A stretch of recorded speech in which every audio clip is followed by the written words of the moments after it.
At around 9:30 p.m. of 10th November 2021, police personnel of the Byrnihat police outpost had received information that some packets were found to have been suspiciously placed beneath bushes along the highway at 17th Mile, Byrnihat in BHOI district.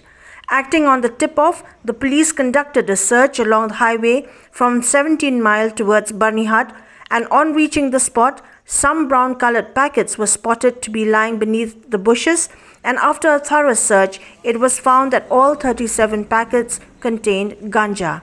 It was suspected that these had been hidden by some unknown miscreants whose intention was to transport the contraband to some other places. Accordingly, all the 37 packets, weighing approximately 335.700 kgs, were seized in the presence of independent witnesses and taken to the police outpost for further necessary action.